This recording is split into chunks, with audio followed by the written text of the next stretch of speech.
মন্দির উদ্বোধনের কাউন্টডাউন শুরু। আঁটো নিরাপত্তা বলয়ে পরিণত হয়েছে মন্দির নগরী।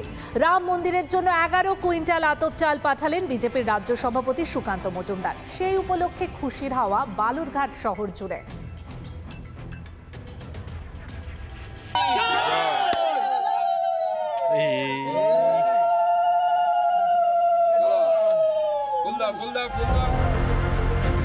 সেজে উঠেছে অযোধ্যা নগরী। রাম মন্দির উদ্বোধনের দিকেই তাকিয়ে গোটা বিশ্ব। কড়া নিরাপত্তার ঘেরাটোপেই চলছে উদ্বোধনের শেষ মুহূর্তের কাজ।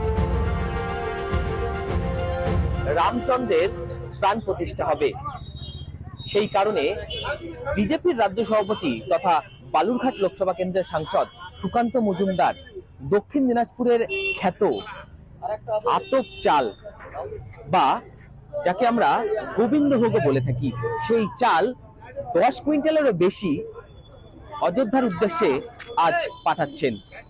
সেই গাড়িতে চাল শ্রী রামচন্দ্রের যে জন্মভূমি অযোধ্যা, সেই মন্দিরের উদ্দেশ্যে পাঠাচ্ছেন। বাংলার চাল সাক্ষী থাকতে চলেছে রাম মন্দির উদ্বোধনের শুভক্ষণে। নারকেল ফাটিয়ে গেরুয়া পতাকা নাড়িয়ে সেই চালের গাড়িকেই রওনা দেন বালুরঘাটের সাংসদ। মন্দিরে প্রাণ প্রতিষ্ঠা 22 তারিখ এবং তারপরে ভগবানের যে পুজো অর্চনা, তার জন্য গোটা ভারতবর্ষ থেকে দান সামগ্রী আসে।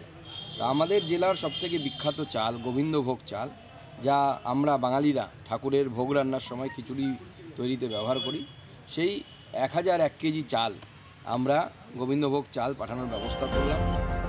নিজেদের জেলা থেকে আতপ চাল পাঠাতে পেরে খুশি বিজেপির রাজ্য সভাপতি সহ সকল কর্মীরা। অযোধ্যায় যাচ্ছে এই গাড়ি রওনা হয়ে গেল এবং এই গাড়ি আগামী দিনে অযোধ্যায় গিয়ে পৌঁছবে এবং আমরা ওখানে অযোধ্যার যে পরিচালন সমিতি আছে, যারা ভগবান শ্রী রামচন্দ্র মন্দির পরিচালন করেন, তাদের সাথে যোগাযোগ করেছি। আমাদের জেলাবাসীর তরফ থেকে অযোধ্যার রাম মন্দিরে এই উপহার যাচ্ছে। ভগবান রামচন্দ্রের সেবায় লাগলে আমরা কৃতার্থ।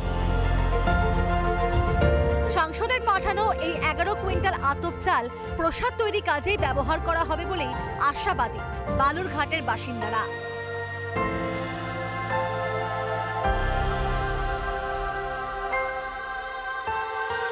জেলার যে খ্যাত চাল, সেটা কিন্তু আজ পৌঁছে যাবে অযোধ্যাতে।